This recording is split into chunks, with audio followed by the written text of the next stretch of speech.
Welcome back to History for Hours. Tonight, we slip into the dimly lit corners of New York, where cigarette smoke curls beneath flickering bar lights and quiet conversations decide fates. This is the world of Frank Tieri, a man who ruled through whispers rather than shouts, where authority was never announced, only understood, and loyalty was measured in silence. Most people couldn't survive a life like this, not because of danger alone, but because it demanded endurance, discretion, and the strength to carry power without displaying it. Before we settle in, take a moment to like the video and subscribe. Only if you genuinely enjoy these long, slow journeys through history's darker corners. And if you're listening right now, drop a comment with your location and local time. I love knowing where these stories travel. Now dim the lights, let the city noise fade, and settle in as we ease into the quiet, enduring story of Frank Tieri. The first time Frank Tieri touched a comic book, the paper felt like magic between his small Brooklyn fingers. It was a rainy Saturday afternoon in 1978, and 8-year-old Frank had ducked into the corner bodega to escape the downpour that turned the streets outside into glistening mirrors of asphalt and possibility. Behind the counter, old Mrs. Chun kept a spinning rack of comic books, their covers bright as Christmas lights against the gray October sky. Frank's allowance money clinked in his pocket, just enough for one candy bar or... His eyes traced the colorful spines until they stopped on a comic that seemed to pulse with its own heartbeat. The cover showed Wolverine, his adamantium claws gleaming, standing against a backdrop of flames that somehow looked exactly like the way Frank felt inside most days. Burning with stories he didn't yet know how to tell. "That won $3, Mrs. Chun said gently, noticing the boy's wonder. She'd seen this look before, the moment when a child's world tilts on its axis and everything changes. Frank counted his coins carefully. $3 meant no candy for a week, no soda with his friends after school. But as he opened the comic and saw the first splash page, Wolverine mid-leap, his face a mask of determined rage that somehow whispered of deeper pain. Frank knew this was different. This wasn't just a purchase. This was destiny arriving in four-color glory. The walk home through Brooklyn's tree-lined streets became an adventure. Frank clutched the comic close to his chest, the plastic bag rustling like autumn leaves. Each step took him past brownstones where families lived stories he'd never know, past corner delis that smelled of fresh bread and coffee, past the playground where older kids gathered like characters in their own ongoing saga. But Frank barely noticed. His mind was elsewhere, soaring through the clouds of imagination that the comic had unlocked. His apartment building on 85th Street rose before him like a fortress of red brick and fire escapes. Inside, his mother was making sauce. He could smell the garlic and tomatoes from the hallway, the scent of home that would forever remind him of Saturday afternoons and possibility. His father sat in his worn recliner, watching the Yankees game with the sound turned low, mouthing the words to himself as if he were secretly playing along. "Frankie, you're soaked." His mother emerged from the kitchen, flour dusting her hands like fresh snow. But her scolding tone softened when she saw what her son carried. "What's that you got there?" Frank held up the comic with reverence usually reserved for church. "It's Wolverine, Ma. He's like nobody else." His father looked up from the game, one eyebrow raised. $3 for a funny book? But Frank's mother understood. Maybe it was her Canadian intuition, or maybe mothers just know when their children have discovered something that will change them. She took the comic gently, turning it over in her hands. "Wolverine, huh? He looks angry." "He's not angry," Frank said, the words tumbling out before he could stop them. He's like when you feel everything too much and you don't know what to do with it all, so it just comes out sharp. But he's trying to be good. He really is." The silence that followed was different from the usual Saturday afternoon quiet. His parents exchanged one of those looks that spoke volumes without words. His father muted the television entirely. "Tell me about him," his mother said, sitting at the kitchen table and patting the seat beside her. So Frank did. He told her about Weapon X and the adamantium that made Wolverine unbreakable but couldn't heal the broken parts inside. He told her about how Wolverine protected people even when they were afraid of him, about how he carried memories that cut deeper than any claw. As he spoke, Frank realized he wasn't just describing a character. He was describing feelings he'd never had words for before, emotions that lived in the space between his Italian father's passion and his Canadian mother's quiet strength. The sauce simmered on the stove, filling the apartment with the smell of Sunday dinner on a Saturday, making time feel elastic and magical. Frank's father listened from his chair, occasionally glancing over with interest that surprised them all. When Frank finished, his mother closed the comic carefully and handed it back. "This Wolverine," she said.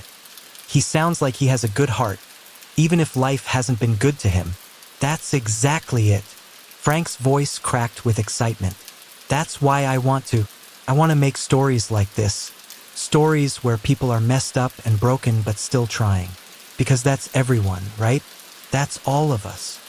His father stood and walked to the window, where rain still painted the glass in silver streams. "You know what your grandfather used to say? That every person you meet is fighting a battle you know nothing about. Be kind always. Sounds like this Wolverine fellow knows about battles." That night, Frank lay in his bed with the comic propped against his knees, a flashlight illuminating pages that seemed to glow with their own inner light. But he wasn't just reading anymore, he was studying. The way Chris Claremont wrote dialogue that felt like real people talking. The way John Byrne drew expressions that conveyed paragraphs of emotion in a single panel. The way the story structure built tension like a symphony, each page a note in a larger composition. Outside, Brooklyn settled into its nighttime rhythm. The elevated train rumbled in the distance, a mechanical lullaby that had sung generations of children to sleep. Mrs. Ricci downstairs was arguing with her husband about money again, their voices rising and falling in familiar patterns. Somewhere on the block, a dog barked at shadows that weren't really there, but Frank heard none of it. He was somewhere else entirely, in a place where mutants struggled with identity and purpose, where heroes carried the weight of their pasts like armor that had grown too heavy, where every battle won left scars that told stories more honest than victory parades. This was where he belonged, not just as a reader, but as a creator. The certainty filled him like warm light, more comforting than any blanket his mother could tuck around his shoulders. He fell asleep with the comic still open across his chest, and in his dreams, he wasn't just reading about Wolverine's world. He was building worlds of his own. Worlds where the heroes looked like his neighbors, where the villains carried the same prejudices he'd heard whispered in school hallways, where the battles reflected the daily struggles of working-class families trying to hold on to dignity in a world that seemed determined to strip it away. The next morning, Frank woke to find his mother had carefully placed the comic on his desk, along with a notebook she'd bought at the drugstore. On the cover, in her careful script, she'd written, "For Frankie's Stories."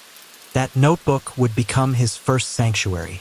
In its pages, he began crafting tales of a young hero who lived in Brooklyn and understood that the real superpowers weren't laser eyes or unbreakable bones. They were empathy, perseverance, and the courage to keep standing up even when the world kept knocking you down. He wrote about characters who felt everything too sharply, who carried the weight of being different in neighborhoods where difference could be dangerous, who discovered that the greatest villains weren't the ones in costumes, but the ones who'd forgotten how to dream. Years later, when Frank Tieri would sit in Marvel's offices, crafting the stories that would define his career, he would think back to that rainy Saturday and the moment when a boy from Brooklyn first understood that comics weren't just entertainment. They were lifelines. They were proof that even in the darkest moments, someone else had felt what you were feeling and had found a way to transform that pain into something beautiful, something that could help others feel less alone. But that understanding was still years away. For now, he was just a boy with a notebook, filling pages with the kind of hope that only comes from knowing that somewhere in the universe, Wolverine was fighting the good fight. And if Wolverine could keep going, with all his pain and all his rage and all his determination to protect people who would never truly understand him, then maybe Frank Tieri could keep going too.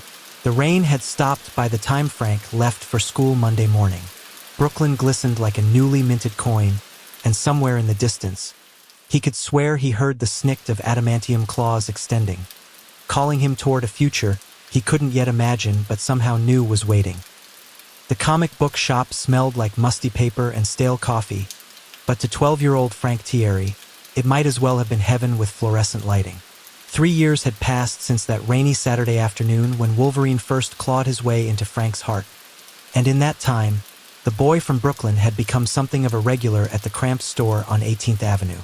But today was different. Today, Frank wasn't clutching his allowance money with sweaty palms, trying to choose between candy and comics. Today, he was on a mission that had nothing to do with buying and everything to do with becoming. Old Man Henderson, the shop's proprietor, had owned this narrow slice of retail space since before Frank was born. His gray beard reached nearly to his belt buckle, and he wore suspenders that had probably been in style during the Eisenhower administration. But his eyes, sharp as adamantium, missed nothing, especially not the skinny kid who'd been spending more time staring at the staff than at the comics. "You gonna buy something today, kid? Or you just gonna stand there looking like you swallowed a secret?"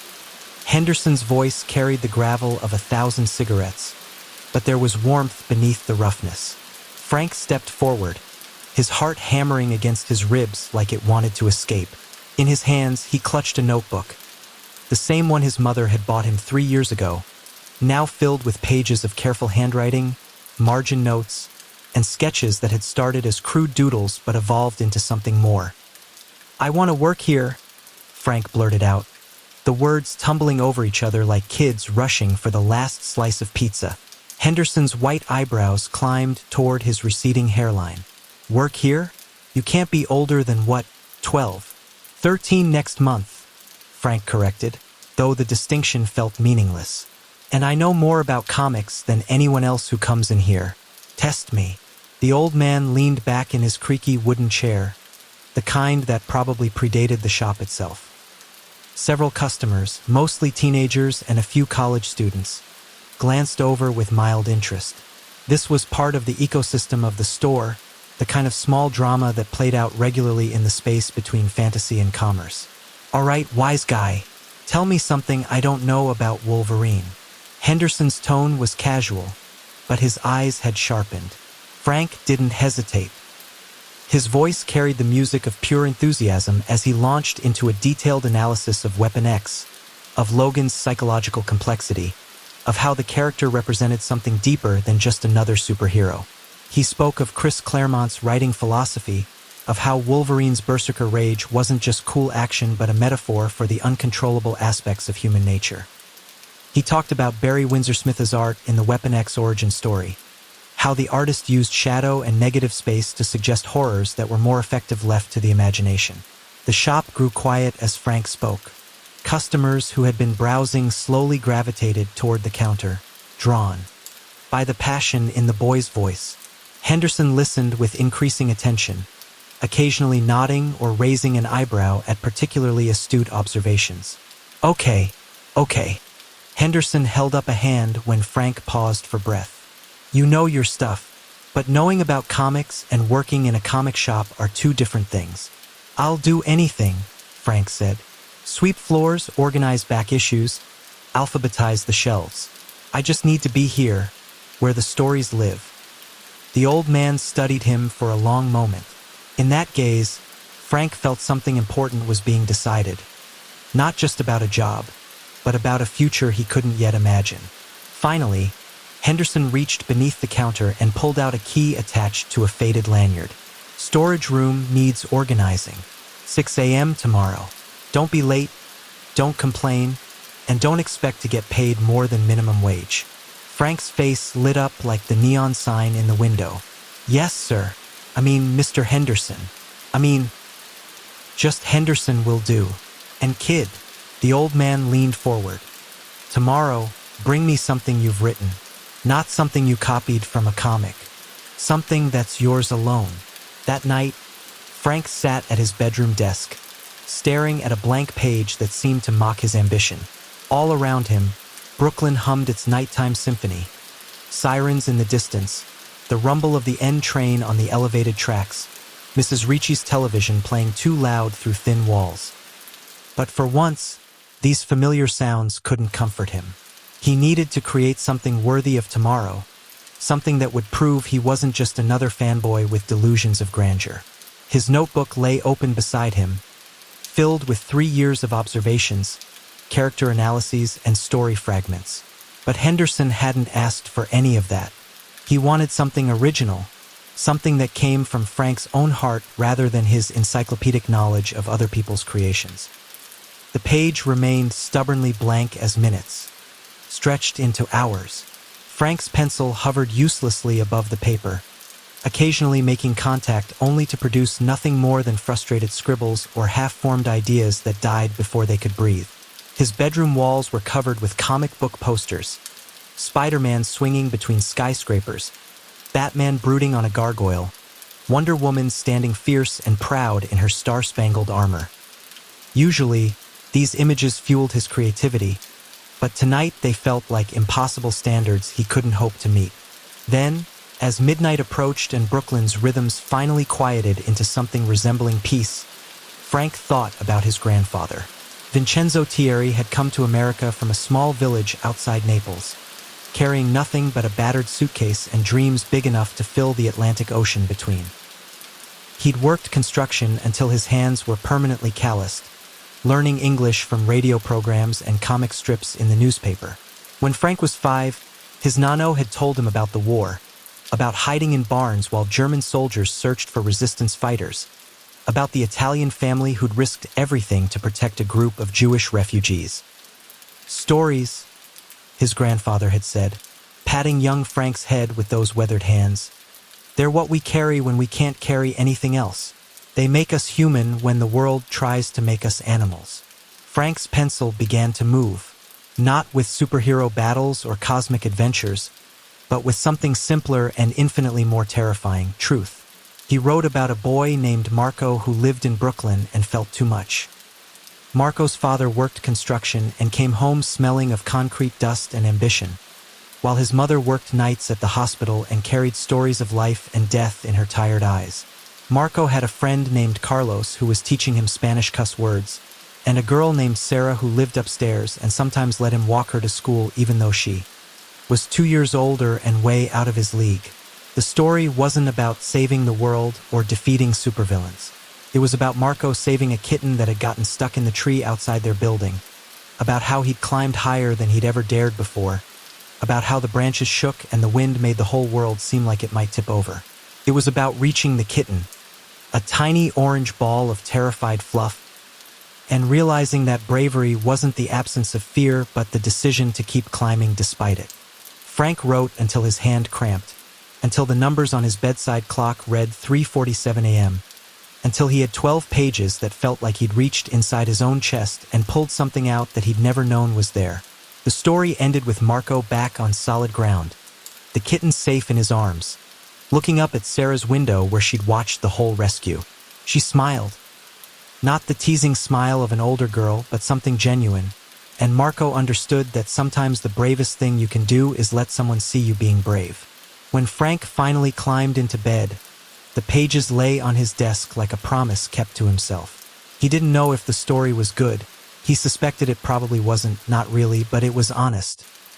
It came from the same place that made him love Wolverine not for his claws but for his wounds, that made him understand Spider-Man's guilt wasn't weakness but humanity, that told him Batman's darkness was less about vengeance than about the terrible weight of carrying everyone's nightmares. The next morning came too quickly, Brooklyn's sunrise painting his bedroom walls gold as his alarm buzzed insistently. Frank dressed carefully, choosing his cleanest jeans and the Spider-Man t-shirt his mother had bought him for his last birthday. He folded the story carefully and placed it in a folder he'd borrowed from his father's home office. His father managed a small restaurant supply company and had plenty of professional-looking folders to spare. The walk to the comic shop took him past the same streets he'd traveled thousands of times, but everything looked different this morning. The bodega on the corner seemed to wink at him with its neon beer signs. The old men sitting outside the social club, speaking rapid Italian over espresso and cigarettes, nodded at him with what might have been approval. Even the garbage trucks seemed to be keeping a respectful distance, as if the universe understood that today was important. Henderson was already at the shop when Frank arrived at 5:45 a.m., the lights inside creating a warm rectangle against the early morning darkness. The old man was sorting through boxes of new arrivals, his movements efficient despite his age. When Frank knocked on the glass door, Henderson looked up with mild surprise. Early, good sign. He unlocked the door and stepped aside. Storage rooms in the back. Follow me. The storage room was chaos incarnate. Boxes stacked haphazardly, loose comics scattered on every surface, back issues organized in a system that probably made sense to Henderson but looked like pure anarchy to anyone else. The air smelled of musty paper and something faintly chemical, like old ink slowly decomposing. Your job, Henderson said, gesturing at the mess, is to make sense of this. Alphabetical by title, chronological within each title. Bag and board anything that's not already protected. Take your time, do it right. And while you work, he paused, extending his hand. Let me see what you wrote. Frank handed over the folder with shaking fingers. Henderson took it to the front of the shop, settling into his chair with the deliberate movements of someone who understood that good stories couldn't be rushed. Frank watched for a moment, then turned to the storage room and began working. Each box he opened revealing treasures and trash in equal measure. A water-damaged issue of Fantastic for that made his heart ache, a pristine copy of Batman that someone had clearly loved and protected. Entire runs of comics he'd never heard of that told stories of forgotten heroes and villains who'd never quite caught the public's imagination. Hours passed. Frank lost himself in the rhythm of sorting, his hands learning the feel of different paper stocks, his eyes becoming trained to spot water damage, spine stress, color breaks that would affect a comic's value. He worked through Henderson's morning coffee break, through the arrival of the first customers, through the old man's phone call with the distributor about next month's releases. Finally, as the morning stretched toward noon, Henderson appeared in the doorway. He held Frank's story in one hand, his expression unreadable behind that magnificent beard. Finish up with that box, he said. Then come to the front. We need to talk. Frank's stomach dropped. He'd been so absorbed in the work that he'd temporarily forgotten about his story, about the vulnerability of sharing something that came from his own heart rather than his encyclopedic knowledge of other people's creations. Each movement felt heavy as he completed the last box, alphabetizing old issues of Thor and trying not to notice how his hands were shaking. When he finally made his way to the front, Henderson was sitting in his chair, Frank's story spread on the counter between them like evidence in a trial. The shop was quiet, the lunch crowd hadn't arrived yet, and the other customers had drifted out, leaving just the two of them and the soft hum of the neon signs.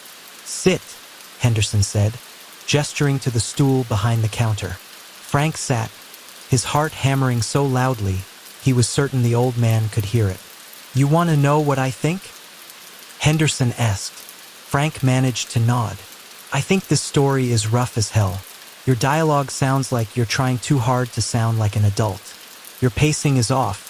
You rush through the important moments and linger on the meaningless ones.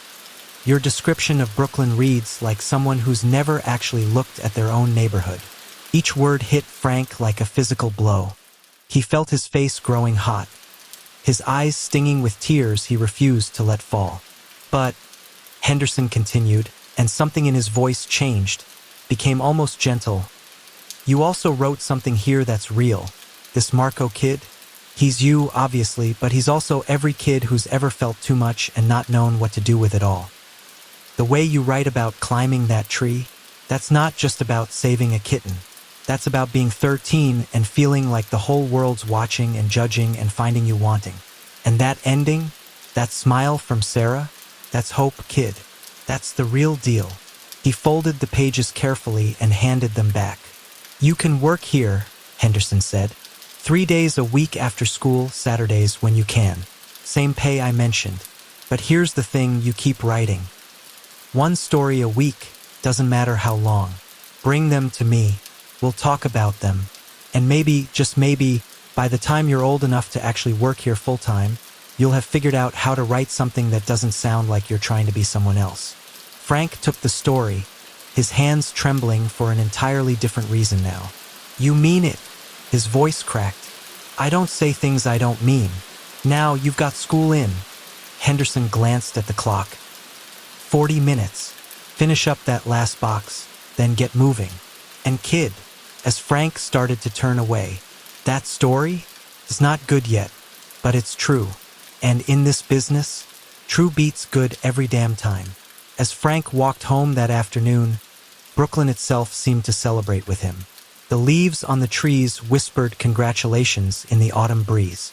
The brownstones stood a little taller, their facades bright with afternoon sun that painted everything gold. Even the graffiti on the subway overpass looked like art celebrating his small victory. He'd taken his first real step toward the future he could barely imagine, one that would lead him through the halls of Marvel Comics, into the creative heart of DC, across countless pages of stories that would touch readers the way those early X-Men comics had touched him. But for now, he was just a boy walking home through Brooklyn, carrying a story that wasn't very good but was absolutely true, working in a comic shop that smelled like musty paper and dreams, and feeling for the first time that the impossible might actually be possible. The notebook his mother had given him waited at home, ready for whatever stories would come next. And somewhere in the distance, Frank could swear he heard the soft snick of adamantium claws, promising that the best adventures were still ahead. The fluorescent lights of St. John's University Library hummed with the sound of 1,000 secret dreams being born, and Frank Tieri sat alone at a corner table, surrounded by books that whispered promises of futures he couldn't quite imagine. It was 1988, he was 18 years old, and the comic shop job that had sustained him through high school was now a cherished memory.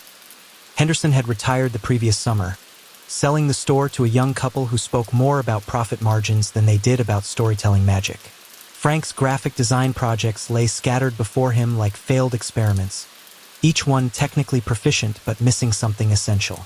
His professors praised his technical skills. Clean lines, balanced compositions, proper use of negative space, but their compliments felt hollow. He'd learned to render product packaging and corporate logos with professional precision, yet the work left him cold, like eating a beautifully arranged meal that tasted like cardboard. "You're thinking too small," Professor Martinez had told him during their last critique session. Martinez was young for a professor, barely 30, with kind eyes behind wire-rimmed glasses and the casual approachability that made students want to impress him. Design isn't just about making things pretty. It's about communication. What do you want to say to the world, Frank? The question haunted him as Brooklyn's autumn light filtered through the library's tall windows, painting everything in shades of amber and possibility. Outside, other students hurried between buildings, their paths worn smooth by the predictable footsteps of business majors and nursing students who knew exactly where they were going. Frank envied them their certainty, their ability to choose a destination and walk toward it without doubt, whispering counterarguments in their ears. His minor was English, chosen almost accidentally when his advisor had suggested he needed something to balance the technical requirements of design. But the English classes had become his secret sanctuary, places where words did the work that pencils and computers couldn't quite manage. Professor Chun, who taught creative writing with the enthusiasm of someone who'd forgotten that not everyone saw magic in every carefully chosen verb, had read Frank's short stories with growing interest. "You have a gift for character," she'd said last week, keeping him after class. "Your people feel lived in, real. But you're holding back something crucial. What are you afraid to write about?" The answer sat like a stone in his chest. Everything he really cared about felt too big, too important, too likely to reveal the parts of himself he'd learned to keep hidden. The kids at St. John's knew him as the friendly guy from Brooklyn who could help with design projects and made everyone laugh with his encyclopedic knowledge of comic book trivia. They didn't know about the notebooks hidden in his dorm room drawer, filled with stories about an Italian-Canadian kid who felt like he belonged everywhere and nowhere, who understood that being different wasn't always about mutant powers or alien origins. It was about carrying multiple worlds inside your skin and never quite knowing which one you were supposed to live in. The library's closing announcement came at 11 p.m., a gentle reminder that even sacred spaces have borders that can't be crossed. Frank packed his supplies slowly, each movement deliberate as he bought time for a decision that had been forming since Henderson had first asked to see his writing. He walked through the quiet campus, past the chapel where he sometimes attended Sunday Mass more out of habit than faith, past the dining hall where he'd eaten countless meals while listening to other students discuss careers that sounded like foreign countries he'd never visit. His dorm was quiet. His roommate Kevin had gone home for the weekend, leaving Frank alone with the kind of solitude that could be productive or dangerous depending on how you used it. He sat at his desk and pulled out his sketchbook, but instead of opening it, he reached for something else. A stack of Marvel Comics internship applications that had been sitting in his drawer for 3 months. The forms half filled out but never completed. The company's offices were in Manhattan, just across the bridge from where he'd grown up. He'd passed the building countless times, always pausing to look up at the windows where stories were born that would fly across the world and into the hearts of kids who felt exactly like he had at 8 years old, clutching his first Wolverine comic in a corner bodega. But he'd never applied, had never even let himself seriously consider it. Comic books were his passion, but passion wasn't a career plan. Graphic design was practical. Comic books were dreams, and dreams didn't pay rent or buy health insurance or satisfy parents who'd made sacrifices so their son could get a college education. His fingers traced the application forms, feeling the expensive paper that spoke of a company doing well enough to afford such niceties. The internship was unpaid, of course, they always were, but it came with college credit and something more valuable. Proximity to the source of the magic he'd been chasing since that rainy Saturday afternoon. He thought about his parents, sitting in their apartment in Brooklyn, probably watching the news and discussing whether Frank would be the first in their family to graduate from college. His father had already started talking vaguely about connections in the restaurant supply business, about how knowing the right people could help Frank get his foot in the door of real design work. His mother sent care packages with homemade cookies and newspaper clippings about successful Italian-Canadian professionals. Silent encouragement to dream within acceptable boundaries. But as the clock crept toward midnight, Frank made a different choice. He pulled out a fresh sheet of paper. Not the application forms, but something more important.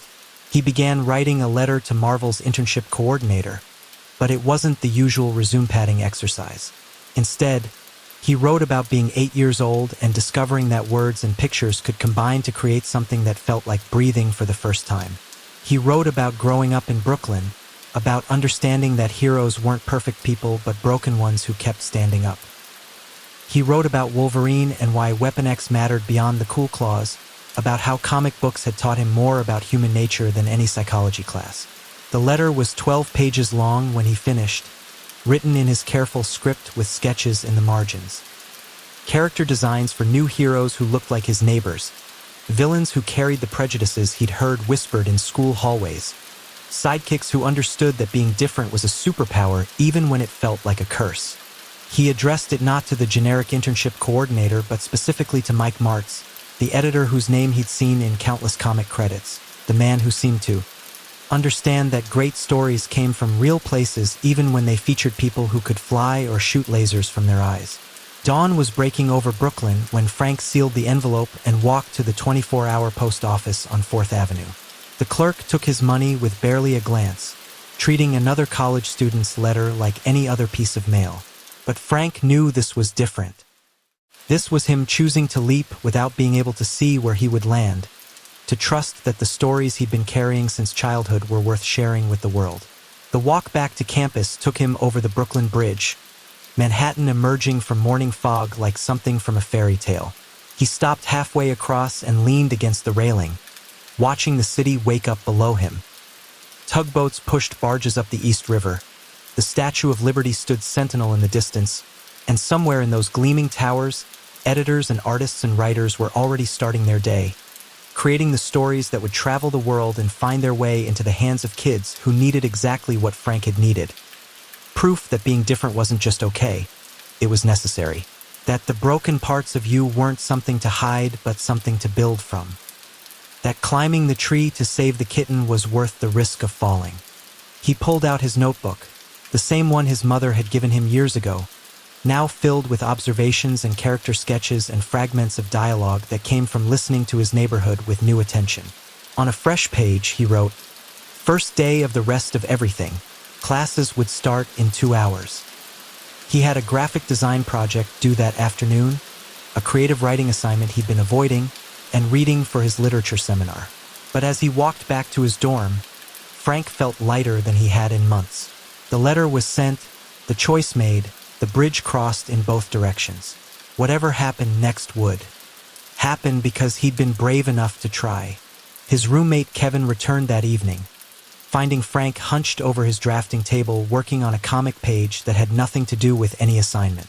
The art was crude but passionate, featuring a hero who looked suspiciously like they're building super but had the power to make people feel less alone just by listening to their stories.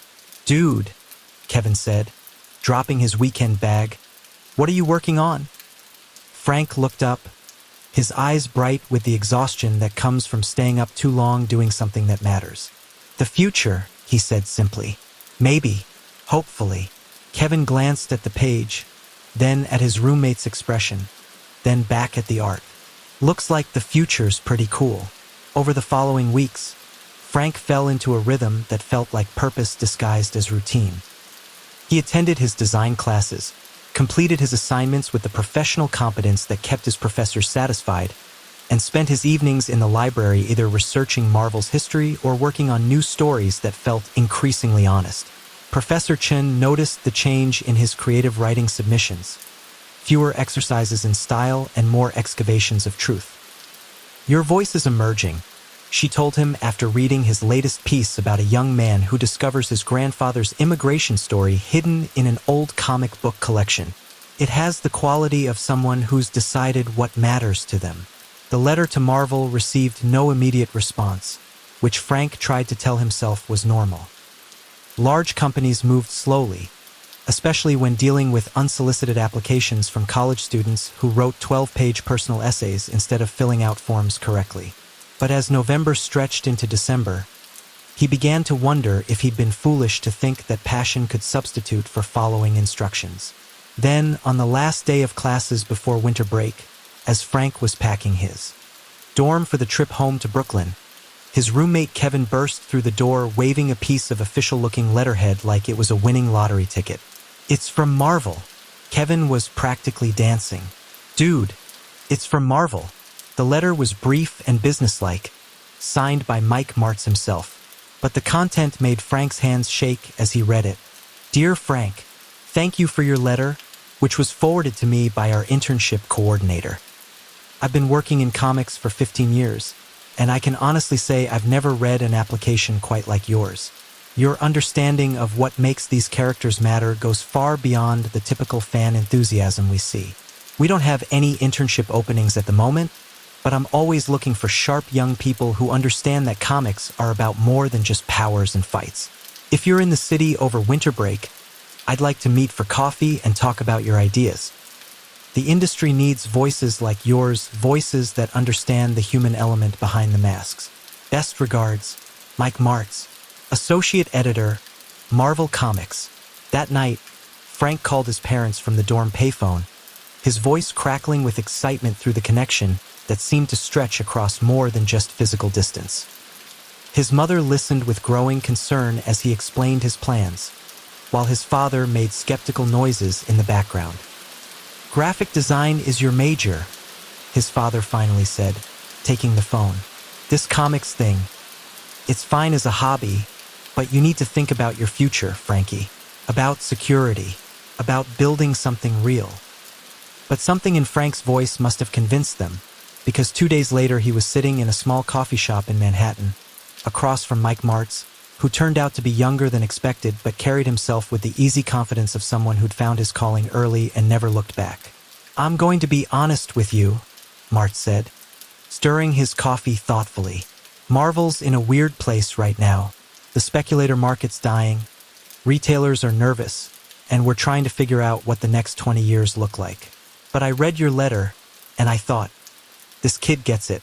He understands that Spider-Man matters not because he can stick to walls, but because he represents every person who's ever felt like life was bigger than they were." They talked for 2 hours, about Claremont's X-Men run, about Frank Miller's Daredevil, about how comics had become increasingly insular just as they needed to reach new audiences. Martz was particularly interested in Frank's thoughts about Wolverine as a metaphor for repressed trauma, about how Weapon X could be read as a commentary on institutional violence against those who didn't fit mainstream definitions of normal. "I can't offer you an internship," Martz finally said. "Those positions are tied to college credit and HR requirements. But I can offer you something else. A job. Entry-level, mostly administrative work, answering phones, sorting mail, getting coffee. The pay's terrible, the hours are long, and you'll probably see more boring paperwork than story creation. But you'd be in the building, around the people who make these decisions. And if you keep writing, keep developing your voice, opportunities have a way of finding people who understand why stories matter." The train ride back to Brooklyn that evening felt like traveling between dimensions. Frank sat by the window watching Queens roll past, each neighborhood a different world with its own rules and rhythms. He thought about his design classes, about the practical career his parents wanted for him, about the security that came from working in restaurant supply or corporate branding. Then he thought about the look in Mart's eyes when he talked about why stories matter, about the way comic books had saved him during the difficult years of adolescence, about the letter that had started this entire impossible journey. His parents were waiting when he arrived home, his mother's expression a mixture of hope and worry, his father's face carefully neutral over the evening newspaper. They sat in the living room where Frank had first read that Wolverine comic, where his life had changed direction in ways none of them could have predicted. "How was your meeting?" his mother asked. Frank told them everything. About Mart's intelligence and kindness, about the job offer that wasn't glamorous but was real, about the chance to be close to the source of the stories that had shaped his imagination since childhood. He told them about the administrative work and terrible pay, but also about being in the building where decisions were made, about learning the business from the inside out. When he finished, his father set down his newspaper with deliberate care. "This isn't a career," he said. "This is an indulgence, Frankie. You have a chance to build something solid, something that will take care of you and your family someday. Comics are for children." But his mother, ever intuitive, asked a different question. "Will you regret not trying?" The answer was obvious to all of them. That night, Frank sat at his childhood desk, the same one where he'd filled his first notebook with stories about characters who understood what it meant to feel everything too sharply. But instead of writing fiction, he was writing the most honest story he'd ever attempted. His life from this moment forward. He wrote about choosing passion over security, about trusting that the stories he'd loved since childhood might actually have something valuable to teach the world, about believing that being different wasn't a weakness but a superpower that needed to be shared. As Brooklyn settled into its nighttime rhythms outside his window, Frank Tieri made a choice that would define the rest of his life. He would take the job at Marvel. He would answer phones and fetch coffee and sort mail. But more importantly, he would learn. He would observe. He would write. And eventually, when the time was right, he would tell the stories that only he could tell. Stories about Italian-Canadian kids from Brooklyn who understood that the real heroes were the ones who kept standing up long after everyone else would have stayed down. The letter he wrote to accept Mart's offer was only one paragraph long, but every word carried the weight of a decision that couldn't be undone. "Thank you for the opportunity," he wrote. "I understand that this is just the beginning, but some beginnings are worth everything that follows." As he sealed the envelope and prepared for sleep, Frank thought about the kid who'd climbed that tree to save a kitten, about how bravery wasn't the absence of fear but the decision to keep climbing despite it. Tomorrow, he would call Martz and officially accept. The day after, he would tell his parents that he was deferring his final semester of college to take a job that paid less than minimum wage but offered something money couldn't buy: proximity to the source of the magic. But tonight, he was just a boy from Brooklyn who'd chosen to leap without seeing where he would land, trusting that the stories he'd been collecting like precious stones would eventually become something beautiful when assembled properly.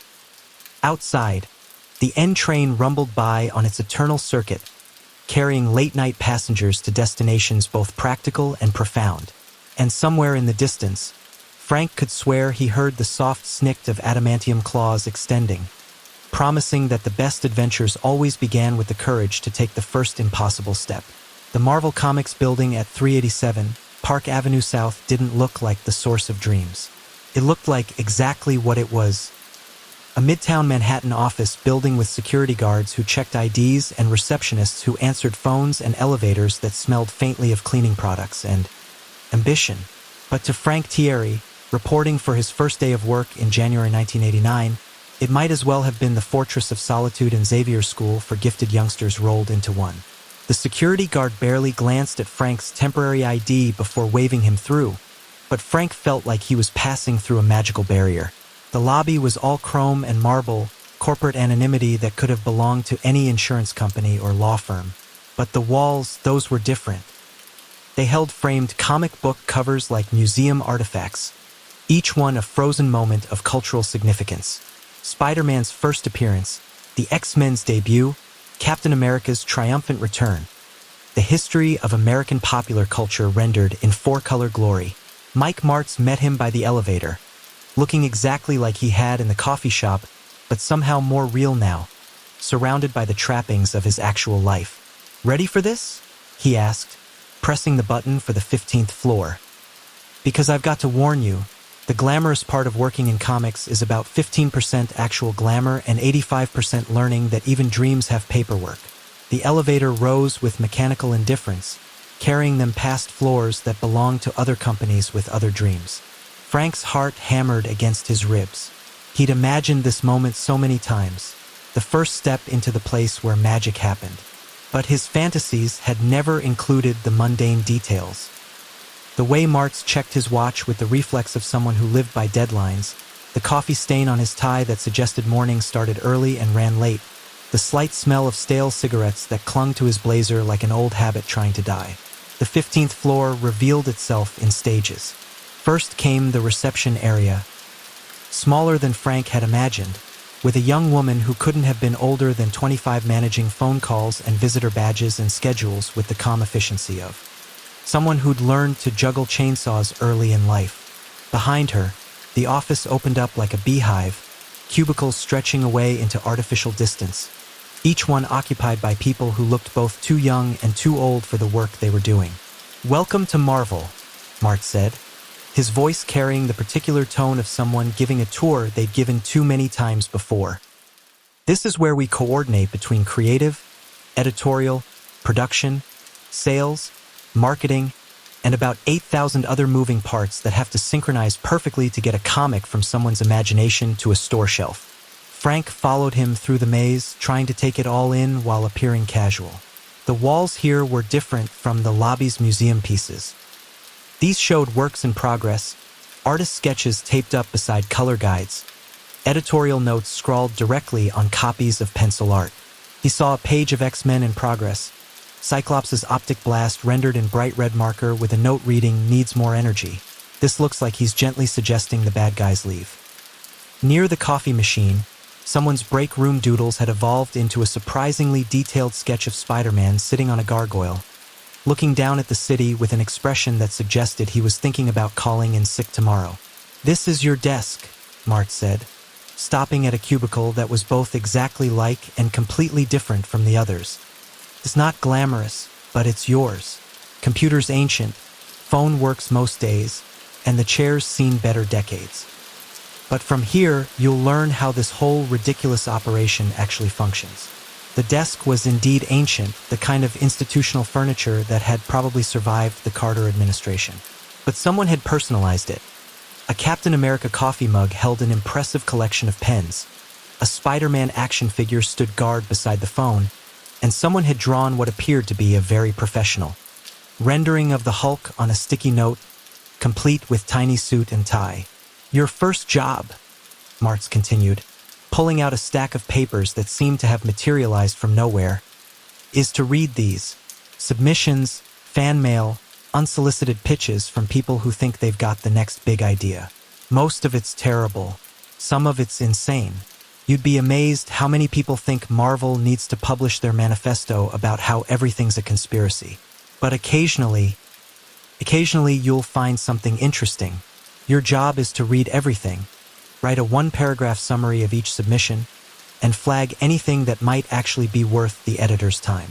Frank sat carefully, as if the chair might collapse under the weight of his excitement.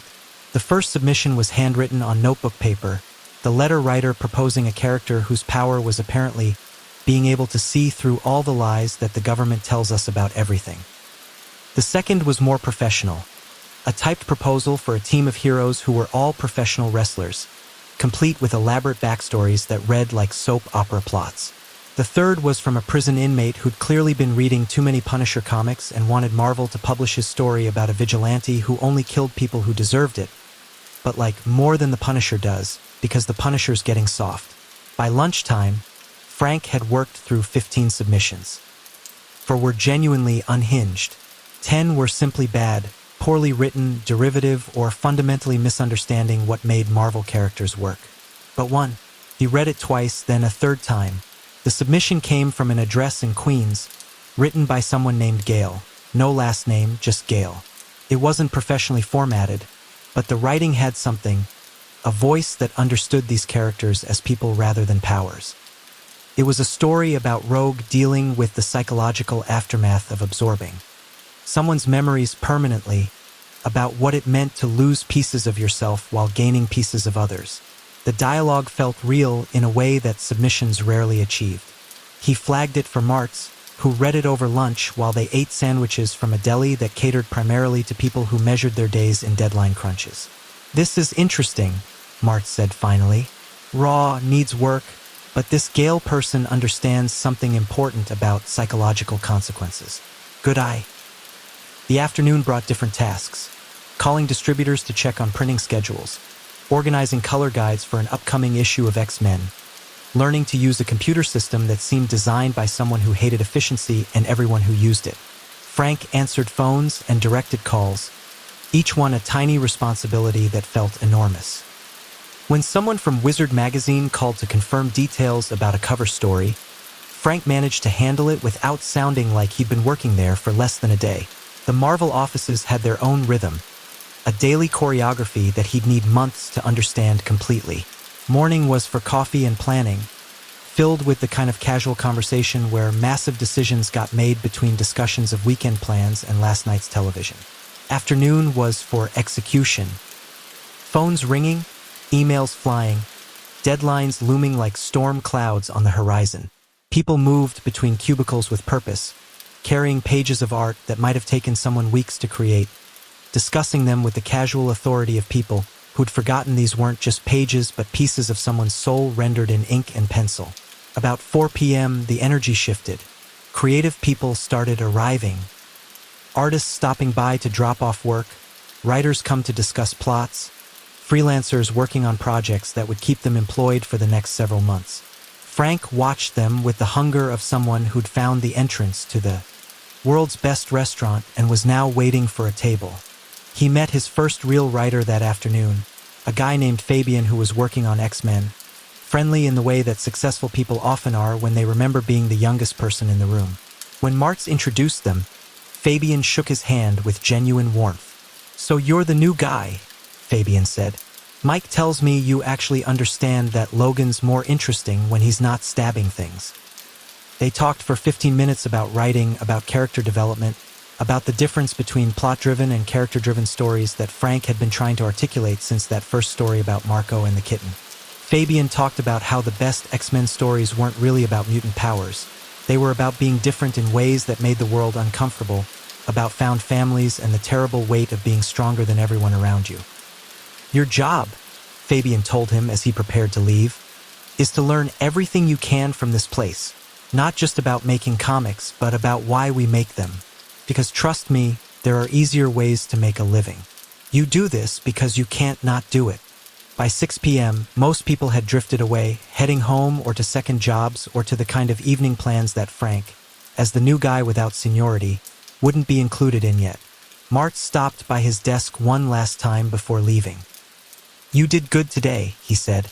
"You caught the Gale submission, you didn't panic when things got busy, and most importantly, you didn't act like you were too good for the boring stuff. That matters here more than you'd think." Frank walked home that evening, took the subway back to Brooklyn, and then walked from the station to clear his head. Brooklyn seemed different tonight, like it was celebrating with him. The same streets he'd traveled thousands of times felt charged with possibility. He passed the comic shop where Henderson had given him his first real job, now operated by strangers who probably didn't know his name. He walked past his old elementary school where Sister Margaret had told him comics were a waste of time. He walked past the bodega where he'd first discovered Wolverine, still operating under different management but still there, still selling stories to kids who needed them. His parents were waiting when he arrived home, his mother's expression a mixture of maternal worry and hope, his father's carefully neutral face that couldn't quite hide his curiosity about whether his son had made a terrible mistake. "How was it?" his mother asked. Frank told them everything about the submission process and how most of it was terrible but some of it was magic, about meeting Fabian and understanding that real writers were just people who decided to commit to their stories, about the humbling experience of being the smallest person in a room full of people making something meaningful. His father listened without the skeptical comments Frank had expected. When Frank finished, he simply asked, "Are you happy?" The question caught Frank off guard. He thought about the day's frustrations, the computer system that fought back, the endless submissions that made him question human nature, the coffee runs and phone calls that felt so far removed from creative work. Then he thought about being in the building where magic happened, about learning the daily rhythms of people who made stories for a living, about the possibility that years from now, he might be the person submitting work instead of sorting through other people's. "Yeah," he said. "Yeah, I am." That night, Frank sat at his childhood desk and pulled out his notebook. But instead of writing about other people's characters, he wrote about his own day, about the strangeness of seeing dreams operationalized, about the way comic professionals talked about their jobs with the same mixture of love and frustration that teachers or doctors or anyone else used. He wrote about Fabian's comment about doing this work because you couldn't not do it, and how that had resonated with something deep inside himself. He wrote until his hand cramped, until the apartment settled into its nighttime rhythm, until Brooklyn's eternal hum became a lullaby that promised tomorrow would arrive with new possibilities. Tomorrow, he would go back to the Marvel offices and answer phones and sort mail and fetch coffee. But he would also learn and observe and understand more about how stories traveled from imagination to reality. As he finally climbed into bed, Frank thought about the submission from Gail in Queens, about how it had felt to find something worthwhile in the pile of mediocrity.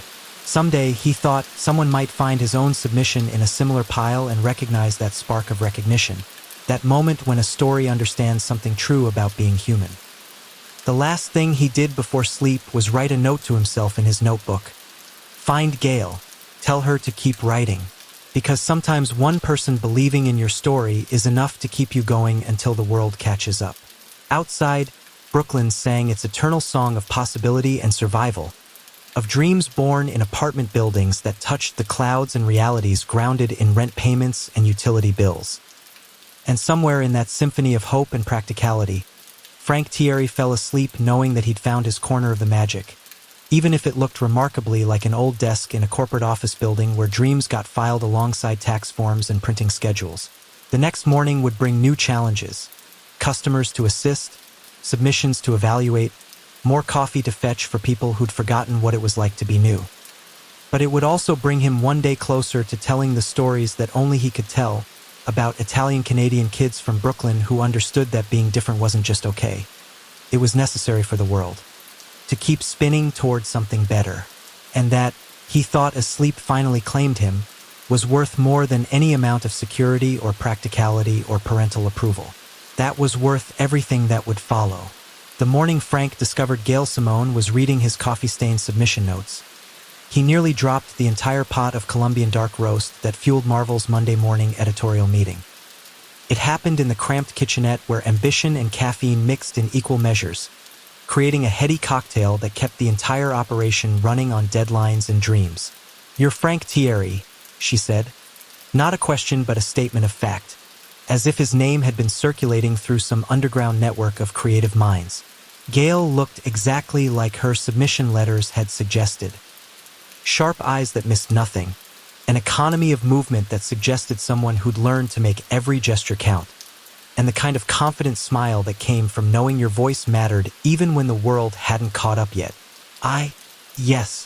Frank set the coffee pot down with more force than intended, brown liquid sloshing dangerously close to the rim.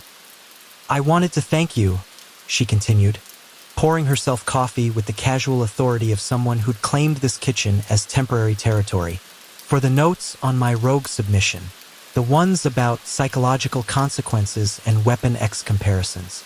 Nobody's ever read my stuff that carefully before. The kitchenette suddenly felt too small, like a panel where the artist had drawn the perspective wrong. Frank had been writing those internal notes for months now, detailed analyses of submissions that crossed his desk, practicing his editorial eye by identifying what worked and what didn't, what felt authentic versus what felt calculated. He'd never intended anyone to actually read them. They're just my thoughts, he stammered. For the editors. They're better than that, Gail said. They're useful. You've got a good eye for character work. You understand that Rogue's powers aren't just cool, they're tragic.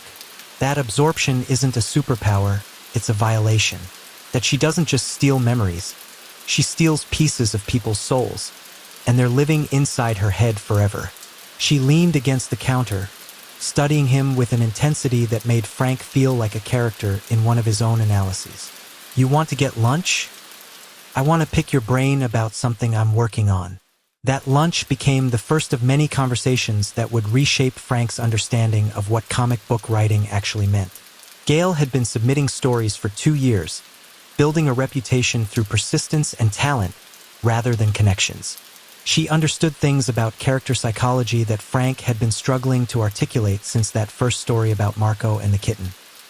The problem with most new writers, she explained over sandwiches at a deli where the walls were covered with headshots of famous people who'd probably never eaten there, is they think comics are about powers. They're not. They're about people whose powers make their lives more complicated, not less. Rogue can't touch anyone she loves. Wolverine can't forget anything he's done. Spider-Man can't save everyone.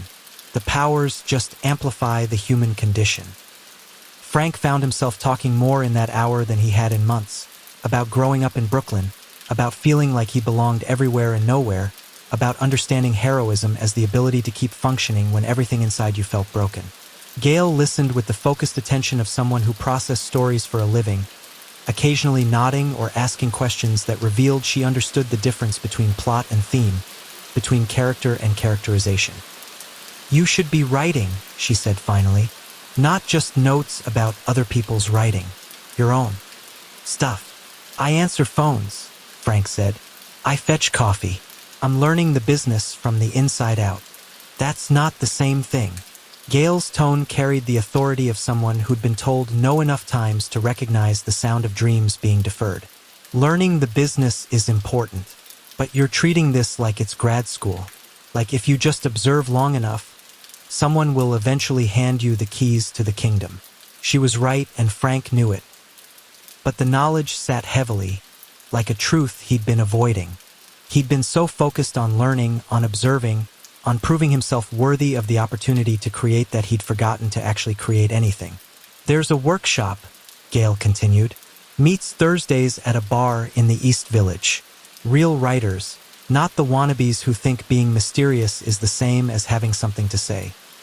We read each other's work, we argue about story structure, we drink too much coffee and not enough alcohol because most of us have day jobs. You should come. Thursday's workshop met in the back room of a place called McSorley's, though the owner had never quite figured out why creative types kept renting his space for meetings that inevitably involved more heated discussion than actual drinking. There were 8 regulars. Aspiring novelists, a playwright who worked in advertising, a poet who taught high school English, and now Gail and Frank. They read his first submission, a short story about a Brooklyn kid who discovers his grandfather's immigration papers hidden inside an old comic book collection, and argued about it for 40 minutes. Not friendly, encouraging workshop feedback, but real criticism that assumed Frank wanted to get better, not just be told he was already good. It's overwritten, said Maria, the poet, who had strong opinions about every sentence ever written. You're trying to prove you know words instead of trusting the story to carry meaning. The ending's weak, added James, the playwright. You're building to this big revelation about identity and heritage, but you pull back at the last second. Your main character learns something about himself, but he doesn't change. That's not a story, that's an anecdote. They argued about whether his dialogue sounded authentic or performative, about whether his descriptions of Brooklyn read like someone who'd actually grown up there or someone who'd watched too many movies set in New York. They questioned his character motivations, his story structure, his tendency to end scenes with neat little moral lessons. It was brutal. It was exactly what he needed. Afterward, Gail found him sitting alone at the bar, staring at the remains of a beer he'd barely touched. Pretty rough, huh? She slid onto the stool beside him. They hated it. No, they didn't hate it. They thought it was worth taking seriously enough to criticize honestly. There's a difference. She signaled the bartender for coffee instead of alcohol.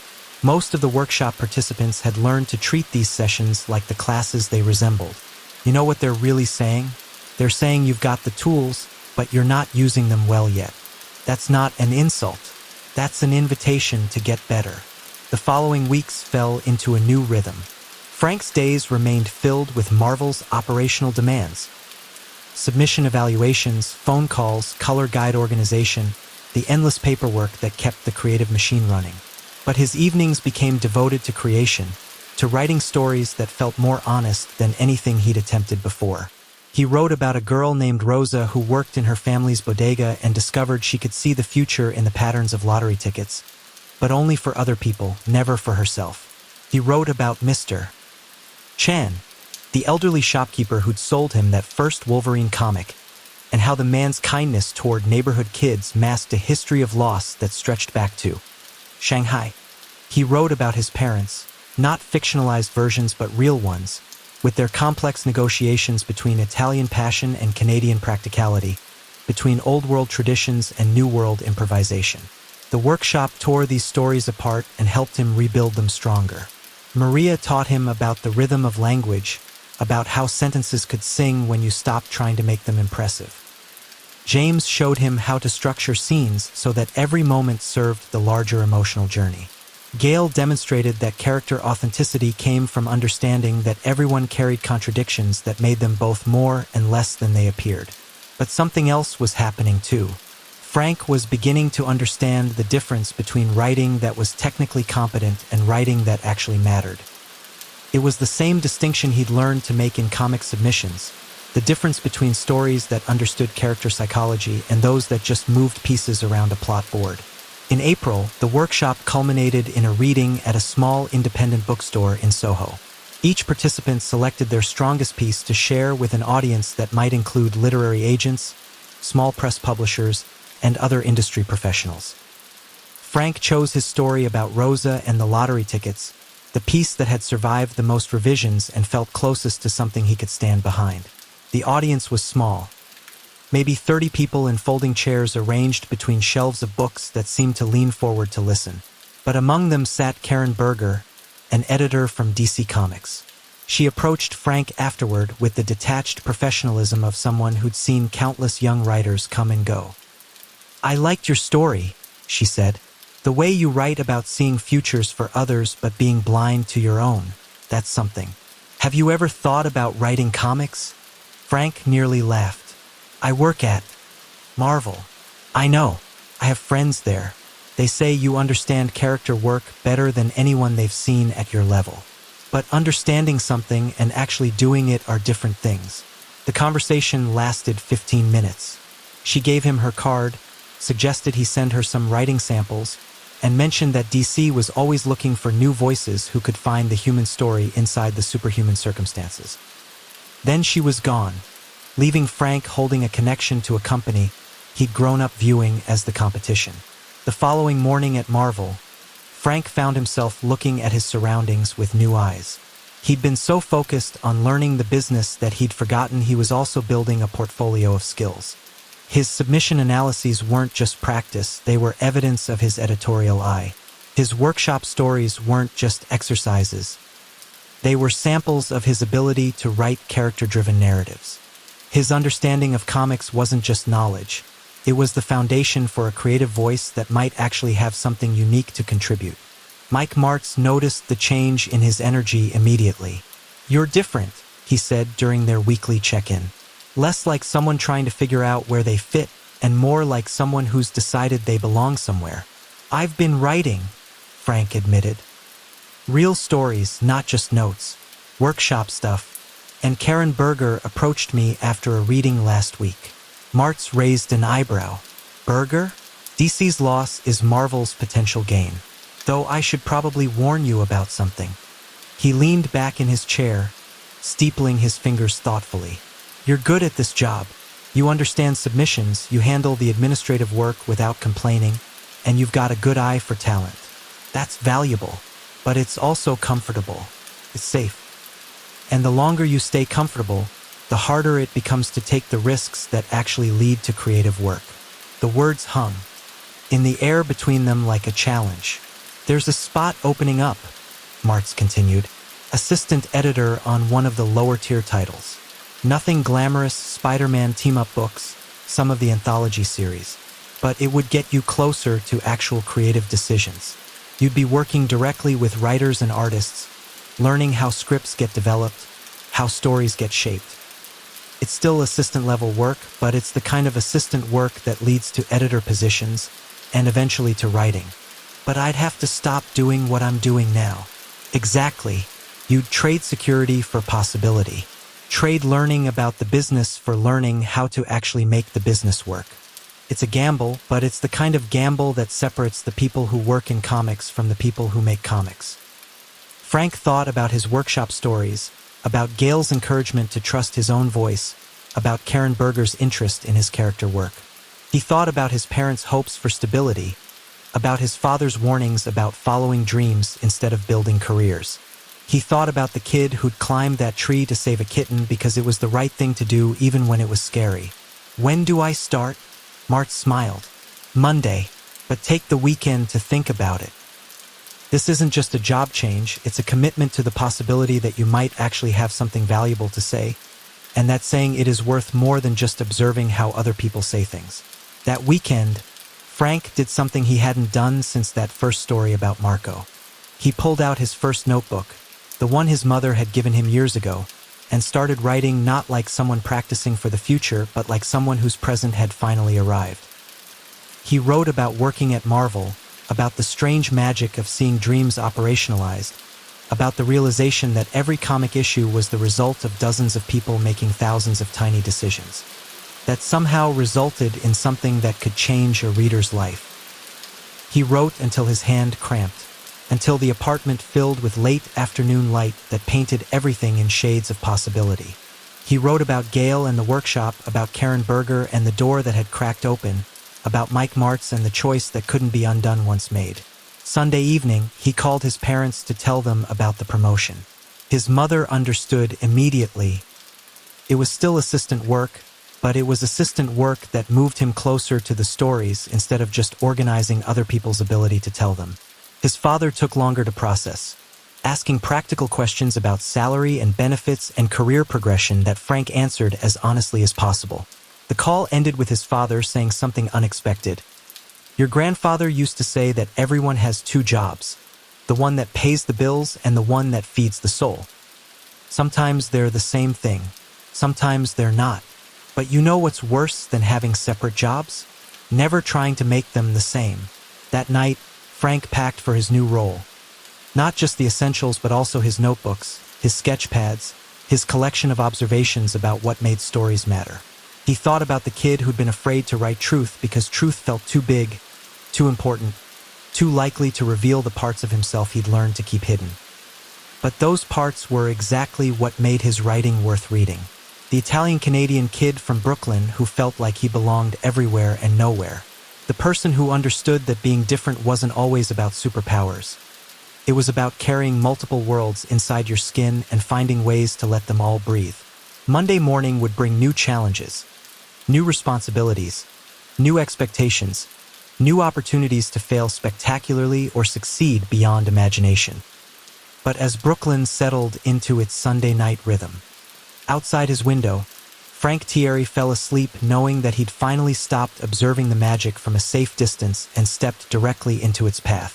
The alarm would ring at 5:30, and the subway would carry him back to Manhattan, where comic books were born in conference rooms that smelled of coffee and ambition. But this time, he wouldn't be watching from the sidelines, taking notes on how other people created. This time, he would be part of the creation itself. And somewhere in the distance, carrying across the Brooklyn night like a promise kept, he could swear he heard the soft snick of adamantium claws extending, reminding him that the best adventures always begin when you stop waiting for permission and start trusting that your story matters enough to tell. The morning Frank Tieri officially became a Marvel writer, he took the long way to work, walking through Brooklyn streets that carried the weight of every story he'd ever wanted to tell. 23 years had passed since that rainy Saturday in the bodega, but the boy who'd first understood that heroes were broken people who kept standing up was still there, still dreaming. His first official script was for Iron Man number 279, a fill-in issue that would never make headlines but carried the weight of everything he'd learned. He wrote about Tony Stark's alcoholism not as a plot device but as the echo of his father's restaurant supply clients who'd hidden their own struggles behind success.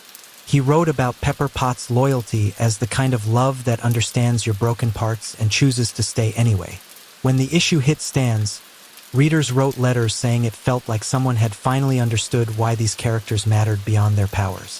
From there, the path revealed itself naturally as breathing. Weapon X let him explore the psychology of trauma, of being taken apart and rebuilt by forces beyond your control, of learning to trust your own mind again when it had been violated. Wolverine Asterisk became his love letter to every kid who felt too much and didn't know what to do with it all. New Excalibur was his meditation on finding family in the people who understood your difference because they carried their own. The work spread beyond Marvel naturally. DC called for his take on Batman's darkness, his understanding that vigilantes aren't born from vengeance but from carrying everyone's nightmares. Independent publishers sought him for stories about working-class heroes whose superpowers were simply refusing to give up. In 2025, writing Alien vs. Captain America and Crimson Justice, Frank understands that the journey that began with a $3 comic was never really about working for Marvel. It was about learning that your broken parts aren't flaws to hide. They're the places where light gets in, where connection happens, where stories that matter can take root. Some nights, he still walks past that corner bodega, now operated by strangers who probably don't know his name. But if you catch him in the right mood, he might tell you the secret. Every story we tell is just another way of saying you're not alone, you're not too broken to be loved, and the difference that makes life difficult is the same difference that might save someone else's life. Close your eyes now, dream of adamantium claws and star-spangled shields, but remember, the greatest superpower is simply the courage to keep standing up, even when everything inside you feels too sharp, even when the world keeps knocking you down, even when you're sure you're not hero material. Because somewhere in Brooklyn, a child is discovering their first comic and understanding, maybe for the first time, that being broken just means there's more room for the light to get in. And that child might grow up to tell the stories that will save someone else's life, just like the stories saved Frank Tieri's. Good night, dear ones. May your dreams be filled with heroes who understand that the sharpest edges often protect the softest hearts. Asterisk.